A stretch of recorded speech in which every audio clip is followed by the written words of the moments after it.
God absolutely uses His workers to bestow His grace upon us. In other words, God desires to give His grace to each of us.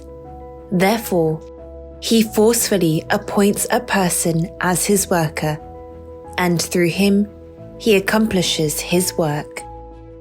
Wherever on this earth, God appoints His servants and proceeds with His work, granting grace and blessing to mankind. The servants called upon and used by God for this work originate from the earth, but spiritually, their origin is from God. Consequently, our perception towards the servants whom God appoints and makes work must be careful. As Paul was writing the letter to the Ephesian Church, he was aware of those who doubted his apostolic authority. Therefore, he momentarily paused from what he had originally intended to say and directly mentioned that Christ had called him personally and was using him. I am within God's providence. Christ has imprisoned me in Him, and this is for your benefit.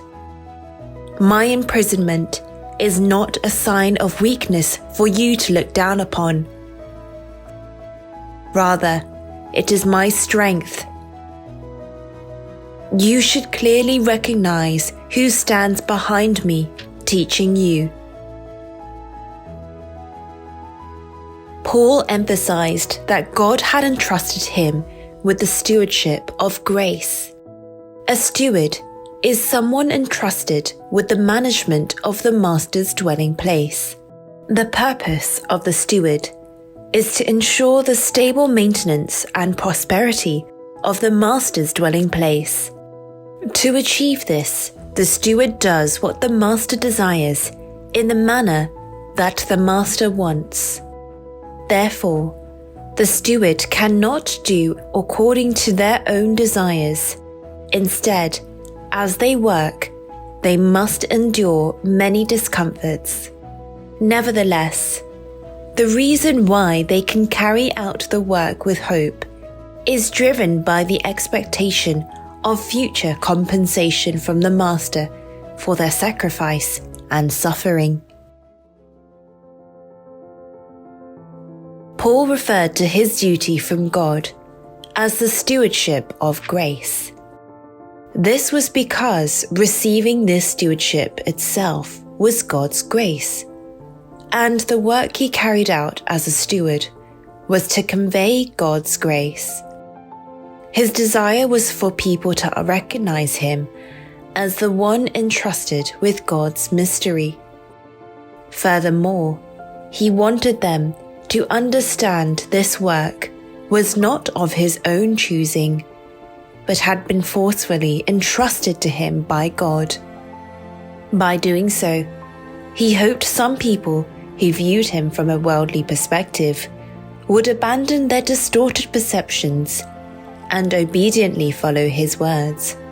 Only then could the grace of God upon Paul flow into them. This principle remains unchanged today.